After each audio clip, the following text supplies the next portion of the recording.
प्यारे बच्चों, जय हिंद। आज मैं पुनः एक नए वीडियो के साथ उपस्थित हूँ।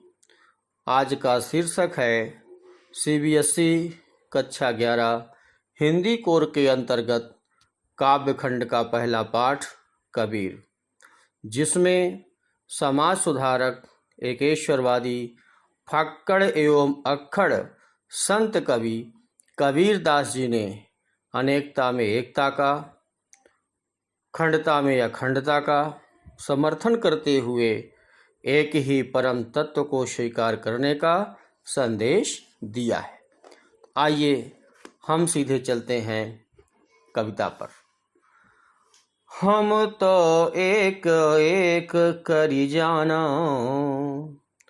दोई कहे तिन्हीं को दो जग, जिन नाहिन पहचाना। एक पवन एक ही पानी, एक ज्योति समाना। एक खाक गढ़े सब भांडे, एक कोहरा साना। जैसे बाढ़ी काष्ठ ही काटे, अगिन न काटे कोई। सब घट अंतर तू ही व्यापक, धरे स्वरूप सोई। माया देखिक जगत लुभाना, काहे नर गर्वाना। निर्भय भया कछु नहीं व्यापे, कहे कबीर दीवाना। कबीर दास जी यहाँ एकता का संदेश देते हुए कहते हैं, उनका कहना है कि कबीर का कहना है कि ईश्वर एक है। कबीर एकेश्वरवादी निर्गुण ब्रह्म के समर्थक हैं।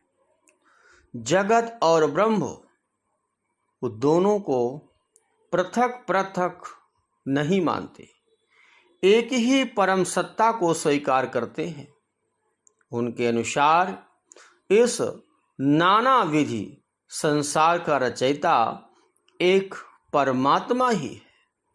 संसार के समस्त रूपों में उसी एक की ही सत्ता है। इसी भावना के साथ वो कह रहे हैं कि हम तो एक ही परमात्मा को मानते हैं। हम तो एक एक कर जाना, हम तो एक ही परमात्मा को जानते हैं। लेकिन जो लोग इस परम तत्व को स्वीकार नहीं करते, आत्मा, परमात्मा, जीव, ब्रह्म आदि के अस्तित्व को नहीं जानते, वह उनको दो रूपों में जानते हैं। दो रूपों में वो स्वीकार करते हैं। दोई कहे तिन्हीं को दो जग, जिन नाहिन पहचाना। जिन लोगों ने नहीं जाना, नहीं समझा, उनके लिए दो रूपों में स्वीकार किया गया है। उन्होंने वास्तव में उस परमात्मा को जाना ही नहीं, समझा ही नहीं, पहचाना ही नहीं। और जिन लोगों ने उस परमात्मा को नहीं जाना, नहीं पहचाना, उनके लिए यह संसार नरक है। एक पवन एक ही पानी, एक ज्योति समाना। वो कहते हैं कि अज्ञानवश वह मानव एक को ही दो मान बैठा है, दो रूपों में देखता है। जबकि पूरी सृष्टि एक ही पवन, एक ही जल, एक ही वायु, आकाश, अग्नि, इन पंच तत्वों से निर्मित है। और इसीलिए उन्होंने कहा कि ये सभी जितने भी पंच तत्व हैं, ये हर एक मानव प्राणी के शरीर के निर्माण में सहयोगी है। इसीलिए संसार का रचयिता भी एक है। सभी का निर्माण एक ही मिट्टी से हुआ है। उसके निर्माण में एक ही मिट्टी, एक ही ज्योति, एक ही पवन, एक ही पानी और एक ही आकाश है। उन्होंने इस बात को प्रमाण रूप में देते हुए कहा कि एक ही पवन, एक ही पानी, एक ही ज्योति समाना, एक ही खाक गढ़े सब भांडे, एक ही कोहरा साना। उन्होंने कहा कि आप कुम्हार को दीजिए। कुम्हार क्या करता है? एक ही मिट्टी से अनेक छोटे बड़े बर्तनों का निर्माण करता है, लेकिन मिट्टी तो एक है। इसलिए यहाँ परमात्मा के अनुसार सारा संसार एक है, परमात्मा से अलग कुछ नहीं। जैसे बाढ़ी काष्ठ ही काटे, आगिनी न काटे कोई। जैसे बढ़ई क्या करता है? बढ़ई उस लकड़ी के टुकड़े टुकड़े करता है, लकड़ी को काट सकता है, किंतु उसमें निहित जो अग्नि होती है उसको नहीं काट सकता। उसी प्रकार यह मनुष्य का शरीर नश्वर तो है, मनुष्य के शरीर को तो नष्ट किया जा सकता है, परंतु उस मानव के अंतर्गत जो आत्मा है, जो अजर और अमर है, वह अकाट्य है। हे परमात्मा, सभी प्राणियों में तू ही व्याप्त है। इसके संबंध में देखिए कबीर का कहना क्या है कि सब घट अंतर तू ही व्यापक, हर एक व्यक्ति के अंदर, हर एक प्राणी के अंदर तू ही व्याप्त है, तू ही समाहित है। और बस अंतर क्या है? क्या कि धरे स्वरूप सोई। आप जैसा रूप चाहते हैं वही रूप आप धारण कर लेते हैं, लेकिन है सब में आपका ही अस्तित्व। और इसीलिए उन्होंने कहा क्या कि माया देख के जगत लुभाना, काहे रे नर गरमाना। कबीर का कहना है कि ये मानव माया देख करके, इन सांसारिक सुखों को देख करके क्या करता है? घमंड करता है, गर्व करता है और उस परमात्मा के अस्तित्व को नहीं पहचान पाता है। इसलिए कबीर कहते हैं क्या कि निर्भय भया कछु नहीं व्यापे, कहे कबीर दीवाना। कबीर दास जी कहते हैं कि ऐ मानव, संसार के इस मायामय रूप को देख करके, इस सांसारिक सुख में लुब्ध हो करके, तो इस झूठी माया को पा करके जो तू गर्व कर रहा है ना, उसी गर्व में तू क्या कर रहा है? उस परमात्मा के अस्तित्व को पहचान नहीं रहा है। प्रभु प्रेम में दीवाने कबीर का कहना है, जो कबीर प्रभु के प्रेम में मस्त हैं, दीवाने हैं, वो कहते हैं कि जो लोग इस माया मोह से मुक्त हो गए हैं, वह लोग वास्तव में उस परम तत्व को पहचान गए हैं और उनके लिए इस परम तत्व से अतिरिक्त दूसरा कुछ नहीं।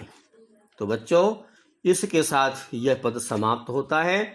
अब देखिए हम चलते हैं दूसरे पद की ओर।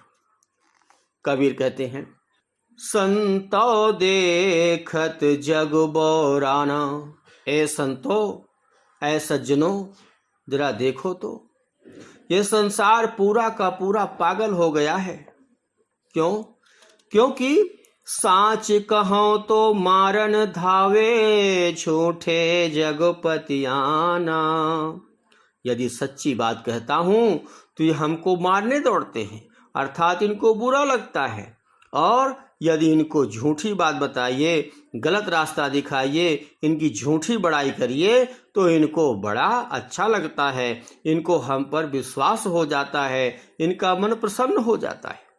और ऐसे लोगों में समाज को मैंने जितने लोगों को देखा, देखिए कैसे कैसे, नेमी देखा धर्मी देखा, प्रात करें स्नाना।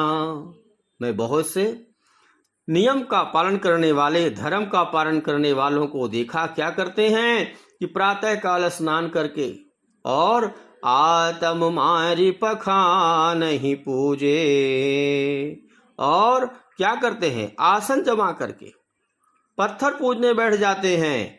उनमें कछो नहीं ज्ञाना, लेकिन उनकी अंतरात्मा से पूछिए कि उनको कितना ज्ञान है, तब आपको पता चल जाएगा कि सिर्फ वो पाखंडी ही आपको नजर आएंगे। उनके अंतरात्मा में वह तत्व नहीं है, वह ज्ञान नहीं है, वह विश्वास नहीं है, वह आस्था नहीं है, वह भक्ति नहीं है जो उनमें होना चाहिए। बहुतक देखा पीर औलिया, मैंने बहुत से, किनको देखा, बहुतक देखा पीर औलिया, मैंने कितनों को देखा, पीर अर्थात पीर पैगंबर धर्मगुरुओं को, और किनको देखा, औलिया। औलिया अर्थात कौन है, औलिया कौन है, अर्थात जो उनको नियम कानून बताते हैं, उनको सीख देते हैं, और क्या है, पढ़े किताब कुरान, और अनेक धर्म ग्रंथ जैसे कुरान, रामायण जैसे किताबों को पढ़ते हैं। कै मुरीद तदबीर बतावे, कै मुरीद तदबीर बतावे, उनमें उहे जो ज्ञान, और जो उन पर मुरीद है, अर्थात कौन, जो उनको अपना आदर्श मान करके बैठे हैं, ऐसे लोगों को क्या करते हैं, उन शिष्यों को क्या करते हैं, वह तदबीर बताते हैं, अर्थात उनको उपाय बताते हैं, तरकीब बताते हैं। बताते क्या है, उनमें उहे जो ज्ञान, जो उनमें अधूरा ज्ञान है, उसी अधूरे ज्ञान से वह अपने शिष्यों को उल्टे सीधे उपाय बता करके अपने उनको वशीभूत कर लेते हैं और अपना काम सिद्ध करते हैं। आसन मारी डिंभ धरि बैठे, मन में बहुत गुमान। आसन मार अर्थात आसन जमा करके क्या करते हैं, गुमान के साथ, अहंकार के साथ बैठ जाते हैं, समाधि लगा के बैठ जाते हैं, अहंकार युक्त भावना से बैठ जाते हैं, और करते क्या हैं, मन में बहुत गुमाना, और मन में बिल्कुल अहंकार रहता है कि हम तो बहुत बड़े ज्ञानी हैं, हम तो बहुत बड़े संत हैं, हमसे बड़ा संत, हमसे बड़ा ज्ञानी, हमसे बड़ा उपदेशक कोई हो ही नहीं सकता। ऐसे लोगों का विरोध करते हुए कबीर दास जी कहते हैं कि टोपी पहिरे, माला पहिरे, छाप तिलक अनुमाना। टोपी पहन करके, माला पहन करके, लंबा चौड़ा तिलक लगा करके, और लोगों को संदेश देते हैं, मेरे साखी के शब्दों को गाते हैं, अर्थात जो मैंने साखी अर्थात दोहों के माध्यम से जो मैंने समाज को उपदेश दिया है, उन उपदेश परक शब्दों को, साखी को, दोहों को गाते हुए लोगों को उपदेश देते तो हैं, लेकिन भूल जाते हैं कि इसका वास्तविक अर्थ क्या है। आत्म खबरी न जाना, लेकिन उसमें वास्तविक उद्देश्य क्या है, इस उद्देश्य को भूल जाते हैं, अर्थात उनको आत्मा का, परमात्मा का कोई ज्ञान नहीं है। और कहते क्या है कि हिंदू और मुस्लिम देखिए आपस में करते क्या है, हिंदू कहे मुहि राम प्यारा, तुर को कहे रहीमाना, आपस में दो लरी लरी मुए, मर्म न काहू जाना। हिंदू कह रहा है मेरा राम बड़ा, तुर्क कह रहा है मेरा रहीमाना बड़ा। अब ये राम और रहीम का जो झगड़ा है, ये सांप्रदायिक दंगे खड़े कर देता है, जबकि कबीर का कहना है कि वही राम है, वही रमीन है, वही राम है, वही रहीम है। लेकिन अज्ञानता में पढ़ करके ये करते क्या है, आपस में दो लरी लरी मुवे, आपस में लड़ लड़ के, आपस में लड़ लड़ करके ये मर जाते हैं, इस सांसारिक शरीर को नष्ट कर लेते हैं, अज्ञानता में डूबे हुए रह करके आपस में सामाजिक विद्रोह करते हैं, ईर्ष्यालु जीवन जीते हैं, लेकिन इस मर्म को वो नहीं जान पाते हैं, इस तर्क को वो नहीं जान पाते हैं, इस भेद को वो नहीं समझ पाते हैं कि वही राम है, वही रहीम है, इसमें कोई भेद नहीं है। लेकिन इस भेद को ना समझने के कारण आपस में जीवन पर्यंत लड़ते रहते हैं। और पाखंडी लोग क्या करते हैं? घर घर मंत्र देते फिरत हैं, महिमा के अभिमानी। घर घर, हर घर जाकर के क्या करते हैं? मंत्र देते फिरते हैं, उपदेश देते फिरते हैं, लोगों को गुप्त ज्ञान देते हैं। कौन? महिमा के अभिमानी, जो अपने आप को उच्च श्रेष्ठ घमंड रखने वाले लोग होते हैं। ऐसे लोग घर घर जा करके लोगों को गुप्त मंत्र दे करके अपने वशीभूत कर लेते हैं, अपना अनुगामी बना लेते हैं।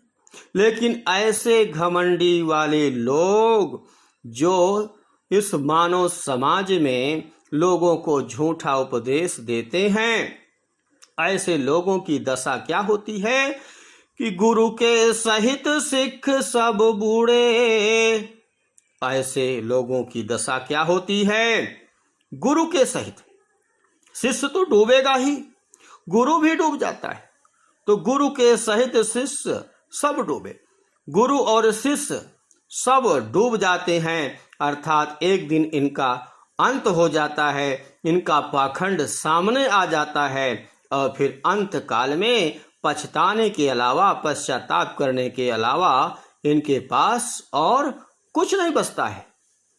तो कहे कबीर सुनो हे संतो, कबीर दास जी कह रहे हैं कि ऐ संतो मेरी बात को ध्यान से सब सुनो। क्या? कि ये सब भ्रम भुलाना, ये जो भ्रम है, जो संदेह आपके अंदर है, उस संदेह को दूर कीजिए, अपने पास से इसे दूर हटाइए, इसे भूल जाइए। केतिक कहूँ कहा नहीं माने, मैं कहाँ तक कहूँ, कितना कहूँ, कहाँ तक समझाऊं? क्या? कि सहज सहज समाना, वह परमात्मा तो सहज रूप से, आसानी रूप से, बहुत सरल तरीके से आपको प्राप्त हो सकते हैं। आप उनकी भक्ति में, आस्था में, श्रद्धा में, विश्वास के साथ यदि आप उनकी भक्ति करेंगे तो आप निश्चित रूप से उस परमात्मा को सरल तरीके से प्राप्त कर लेंगे। ये सब पाखंड दिखाने की जरूरत नहीं है। कबीर कई बार कहा कि उस परमात्मा का वास आपकी आत्मा में है, पाखंड दिखाने की कोई जरूरत नहीं है। यदि आप अपनी अंतरात्मा में झांक करके देखेंगे तो निश्चित रूप से परमात्मा के दर्शन आपके आत्मा में होंगे। बस अंतर करना क्या है? आपको थोड़ा सा प्रयास करना ये है कि आप अपनी आत्मा को साफ करके देखिए। एक बहुत सुंदर गीत था कि यह जो मन है, ये मन आपका दर्पण है। कहा गया है कि मोरा मन दर्पण कहलाए, भले बुरे सारे कर्मों को देखें और दिखाएं। अपने मन रूपी दर्पण को ईर्षा, जातिवाद, छूत, ऊंच और सांप्रदायिकता के बुरे तत्वों से युक्त जो आपका मन रूपी दर्पण मैला हो गया है, यदि उसको साफ करके आप देखेंगे तो वह परमात्मा अत्यंत सरल तरीके से आपको प्राप्त हो जाएगा। उस परमात्मा को प्राप्त करने के लिए इतने सारे पाखंडों की कोई जरूरत नहीं है। तो बच्चों, यहाँ मैं अपनी वाणी को विराम दे रहा हूँ। मैं बहुत जल्द ही अगली वीडियो में आपके सामने उपस्थित होऊंगा। तब तक के लिए जय हिंद, जय भारत।